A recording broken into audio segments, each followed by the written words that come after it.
All right?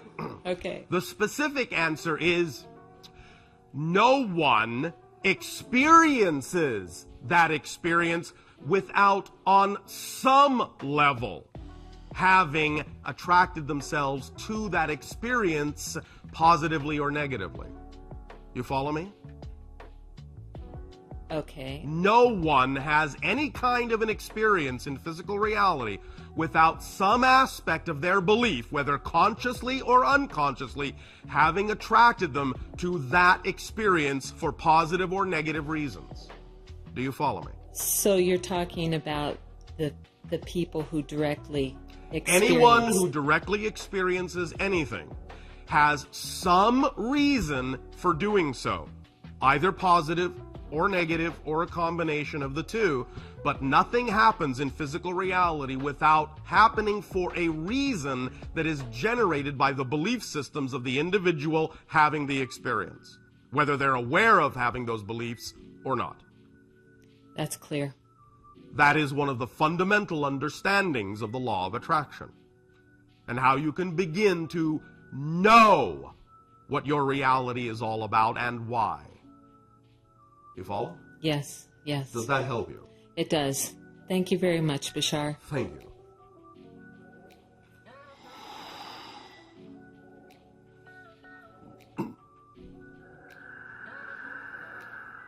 Good day, Bashar. And to you, good day. Close, okay. All right. Can you tell us your definitions of the following notions of what we call karma, fate, and free will? Thank you. Karma, from our point of view, is completely self-imposed and is really simply the idea of balance, of the recognition that if you do one thing, for the spirit in a sense to be balanced, it must then do something else that represents that balancing act, that balancing energy. Does that make sense? It does. It's not a punishment issue. Nevertheless, it is a balancing act. The idea of fate and free will are tied together, or destiny and free will, if you wish, are tied together in this way from our point of view. There are certain levels of your consciousness that see things in certain ways, differently than other levels of your consciousness might. On a higher level, what you might call a higher frequency plane, the spiritual level, you may choose things, for example, that you will experience in physical reality. Let's say you're about to choose a physical life. You may choose to explore certain themes, so that when you are born into that life, those themes will keep cropping up and will appear to be something connected to fate or destiny, because they keep happening and there doesn't seem to be much you can do about the fact that those themes keep cropping up. But because they keep cropping up, what it's doing is giving you the opportunity to use your free will in the physical reality to decide how you will engage with that theme, what you will learn from that theme, how you will explore that theme. So destiny and free will actually work hand in hand together to create an experience for the soul. Then based on that experience, the soul, the spirit, will take that experience and decide how it factors into its overall adventure or experience of growth. And the next thing it decides to do will in some way, shape, or form enhance or balance out what was just experienced. And that's where karma comes in. Does that make sense? Oh, yes, it does. Thank you. Does that answer the question sufficiently? Or is there something else about this you wanted to explore? Well, basically, you said that it is tied up fate, Yes. fate and free will. Yes. So we can explore it, but to what extent are we able to change our fate? All right. Well, it depends on how willing you are, in a sense, to experience what kind of theme you thought was necessary to explore.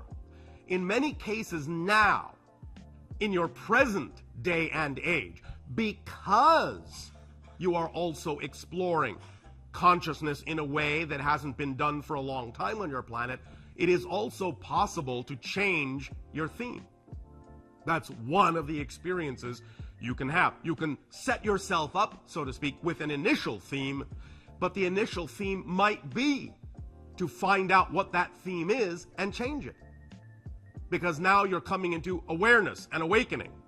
And being aware that you created a theme to explore and brought that theme to a logical conclusion might be the purpose of exploring that theme. To awaken to the fact that you have the ability to choose another theme might in and of itself have been the point of exploring the first theme. Does that make sense? It does, yes. So, in this day and age, now on your planet, because of the awakening going on, there's a lot more freedom in these things, and the idea of destiny and free will are kind of blurring into each other a little bit. Nevertheless, there will still be many themes that you may have set up for yourself to explore, and that's all right, because obviously from the spirit and soul level point of view, it was important to explore those themes, and even if you are going to find something else to add to it as a secondary theme, it doesn't mean that you can't key off of the first one in a way through the rest of your life that will also enhance the second one. It's really up to you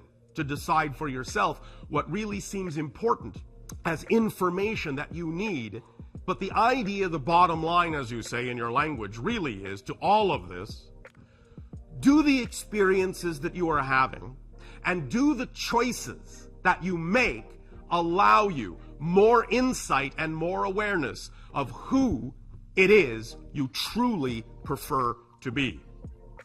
Of your natural self, the self that was in that sense and is truly more of a reflection of the infinite. That is the only reason those themes exist at all. To discover more and more in every way possible of who it is you actually are. And the discovery, the experience itself of the discovery is the point. Sometimes it's not even what you discover. The experience of the discovery is the point. Because we hear people on your planet all the time talk about, well, what's real? What's real? Well, this is real, this is not real. Is reality real? I don't know. The only thing really in your physical world that is real is the experience of the reality, not the reality itself. The reality itself, in a sense, to use your modern vernacular, is a kind of virtual projection to give you an experience, and it is the experience that's real. Because it's the experience that you add to your energy, to your frequency, to uplift, to grow, to expand, to learn. It's the experience that does that. Physical reality is just a mirror. It's just reflecting to you what you need to see in order to have the experience you need to become more of who you actually are. Does that make sense? It does. Does that help? Yes. Can you expand a little bit more about karma? If this is self-inflicted, how it's not self-inflicted. Self-imposed. Self-imposed, yes. Okay. How we can clear this or alleviate or change it? But you see, that's what I'm saying. If it's self-imposed, the recognition of the fact that it's self-imposed clears it. That's the point. You see, for thousands of years, many people on your planet have thought karma was inflicted, as you say. That it's something imposed upon you. The realization that you are free to choose who you wish to be automatically puts you at what you call 0 point. You are free to choose from that point forward who you wish to be. So in that 0 point, there really is no such thing as karma, in the classic sense that your planet has meant it. Does that make sense? Yes. So it's really all about realizing who and what you are and living in that space, living in that vibration. Knowing that you are free to change your karma frees you from the concept of karma. That's the whole point. It's self-negating. Make sense? Yes, it does. Does that help? Yes. Thank you. Thank you.